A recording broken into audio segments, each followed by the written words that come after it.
আসসালামু আলাইকুম। Job insight YouTube চ্যানেলে আপনাদেরকে স্বাগতম। বেসিক ম্যাথের ধারাবাহিক টিউটোরিয়ালের অংশ হিসাবে আজকে আমরা শিখব ভগ্নাংশ সংখ্যাকে কিভাবে দশমিক সংখ্যায় রূপান্তরিত করতে হয়।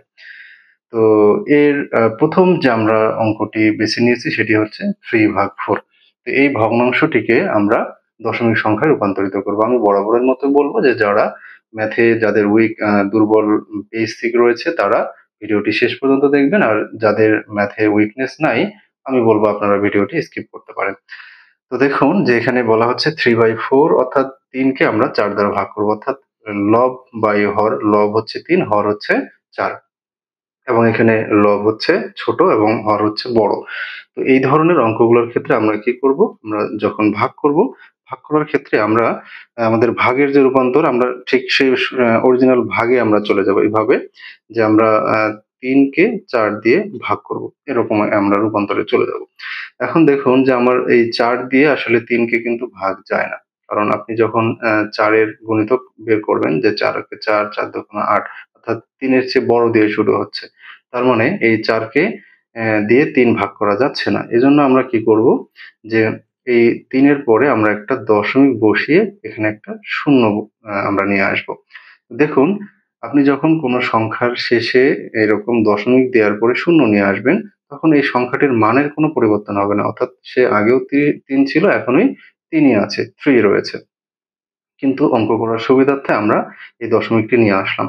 তো এই দশমিক যখন আমরা এখানে নিয়ে আসবো, তখন অবশ্যই আমরা যখন আমাদের ভাগফলটি বের করব, এই ভাগফলের শুরুতেও আমাকে কি করতে হবে, একটা দশমিক বসিয়ে দিতে হবে।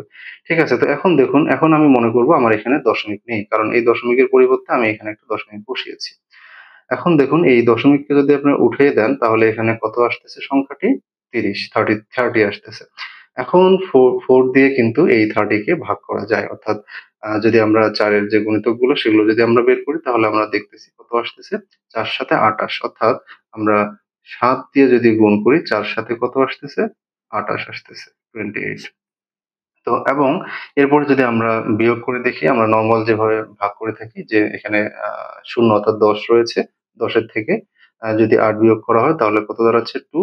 আর ক্যারি যেটা আছে এখানে 1 আসলে 3, 3 থেকে 3 বিয়োগ দিলে 0, যে কারণে আর বসালাম না। এখন দেখুন, এই যে আমাদের ভাগশেষ হিসেবে 2 থেকে যাচ্ছে। তো এখন দেখব আমরা এই ভাগশেষটাকেও আমরা ভাগ করতে পারি কিনা। এখন দেখুন যে আমি বলেছিলাম যে এই যে দশমিকের পরে আপনি যতগুলো শূন্যই বসান না কেন, মানের কিন্তু কোনো পরিবর্তন হবে না।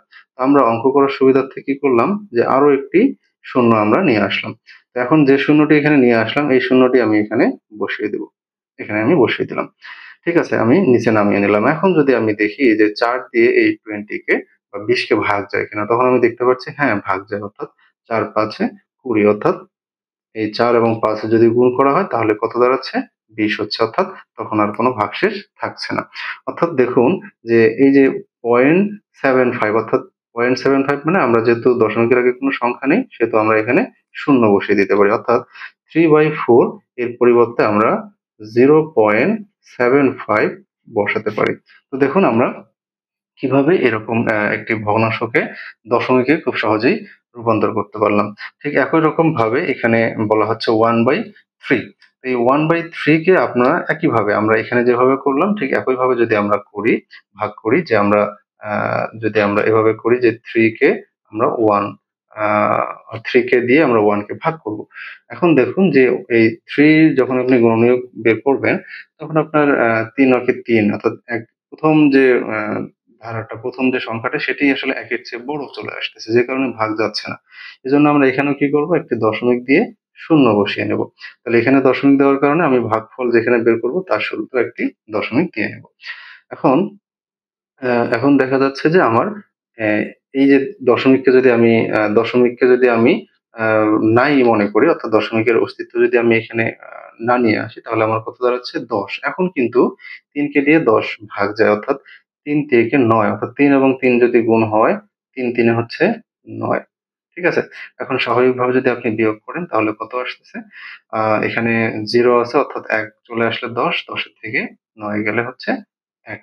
এখন দেখুন যে আমার এই যে ভাগশেষ ১ থেকে যাচ্ছে। তাহলে আমি আগের মতোই এখানে যেভাবে করলাম, আমি ইচ্ছামত আমি আবার এখানে দশমিকের পরে শূন্য নিয়ে আসতে পারি। তো আমি যখন এই শূন্য নিয়ে আসলাম, এই শূন্যটা আমি নিচে নামিয়ে নিয়ে আসবো, এখানে নামিয়ে নিয়ে আসবো। তো এখন দেখুন আবার একই রকম যে ৩ কে দিয়ে ১০ ভাগ যাচ্ছে, অর্থাৎ ৩ ৩ এ হচ্ছে ১০। ঠিক আছে? তো ৩ ৩ এ ৩ ৩ এ ৯, সরি। তো ৩ ৩ এ ৯ হবে। তো এখন এই যে ১০ কে ভাগ যাচ্ছে, এখন দেখুন এই যে ১০ এর থেকে যদি ৯ বিয়োগ করা হয় তাহলে আবার কিন্তু ১ হচ্ছে।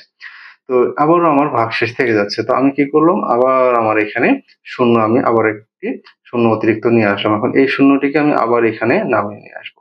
আবার নামিয়ে নিয়ে আসলাম। এখন যদি আমি আবার এই ৩ কে দিয়ে ১০ ভাগ করি, এভাবে আমার আসলে ভাগ চলতেই থাকবে।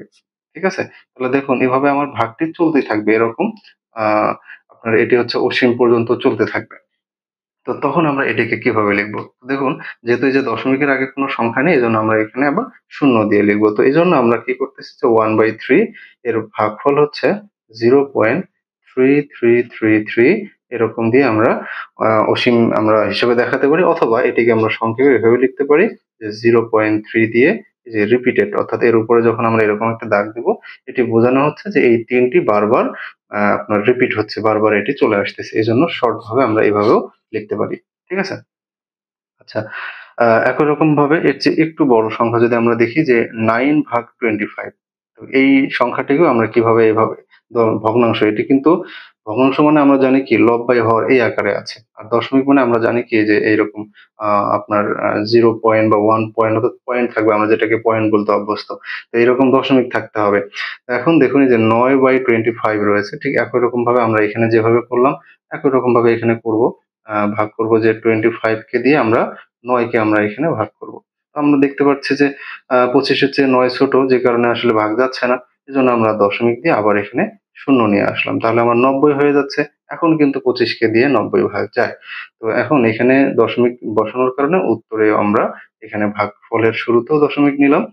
এখন যদি ২৫ এ আমরা গুণ করি, তাহলে দেখি আমরা ৩ ২৫ এ ৭৫ হয় এবং ৪ ২৫ এ ১৯০ এর চেয়ে বেশি হয়ে যাচ্ছে। এজন্য আমরা ৩ ২৫ টা নিব। তাহলে ৩ এবং ২৫ গুণন হলে আমার 75 হয়ে যায়। তো এখন দেখুন এই যে ১০ এর থেকে ৫ বিয়োগ করলে আমার হচ্ছে ৫ এখানে, এবং এখানে হাতের ১ চলে আসলে ৮, এবং হচ্ছে আ এদিকে ৯ এর থেকে ৮ বিয়োগ হলে ১ আসতেছে। তার মানে দেখুন আমার ভাগশেষ হিসেবে এখানে ১৫ রয়ে যাচ্ছে, এবং ২৫ দিয়ে কিন্তু এই ১৫ কে ভাগ যাচ্ছে না। তাহলে আমরা কি করব? আবার ওই আমাদের আগের যে আ টেকনিকটি ফলো করেছিলাম, যে আমরা এখানে দশমিকের পরে যত খুশি 0 বসিয়ে নিতে পারবো, মানে চেঞ্জ হবে না। এজন্য আমরা আবার 0 বসিয়ে নিলাম এবং এই 0 টি আবার এখানে নিচে নামিয়ে নিয়ে আসলাম। তো এই 0 টি যখন আমরা এখানে নিচে নামিয়ে নিয়ে আসলাম, তখন কি হলো দেখুন, যে আমাদের এই ২৫ কে দিয়ে এখন কিন্তু এই 150 কে ভাগ যায়। অর্থাৎ এখানে যদি আমরা এবার ৪ ২৫ এ ১০০, ৫ ২৫ এ ১২৫ এবং ৬ ২৫ এ ১৫০ হচ্ছে, এবং তখন আমাদের কোনো ভাগশেষ থাকতেছে না। তার মানে দেখুন এই যে 0.36 অথবা 0.36, এটি হচ্ছে এই ভগ্নাংশটির একটি দশমিক রূপ। তো আমি আশা করব আপনারা বুঝতে পেরেছেন যে কিভাবে এই ভাগ করে আমরা খুব দ্রুততার সাথে এই দশমিকগুলো নিয়ে আসতে পারবো। এগুলো আপনারা আম যখন আপনারা সুদ কষার অঙ্ক করবেন বা লাভ ক্ষতির অঙ্ক করবেন, এ ধরনের পাটিগণিতের অঙ্কগুলো যখন করতে যাবেন, তখন অনেক ক্ষেত্রে আপনাকে এরকম ভগ্নাংশ আকারে থেকে দশমিক আকারে উত্তর লিখতে হবে বা বের করতে হবে। তো এগুলো আপনাকে প্র্যাকটিস করতে হবে, এবং যত দ্রুত আপনি বের করতে পারবেন, তত দ্রুত আপনার অঙ্ক সমাধান হবে এবং পরীক্ষার হলে আপনি আ ফলপ্রসূ পাবেন। তো আশা করি আপনারা বুঝতে পেরেছেন। আপনাদের সবার শুভকামনা জানিয়ে আজকে এখানে শেষ করছি। আল্লাহ হাফেজ।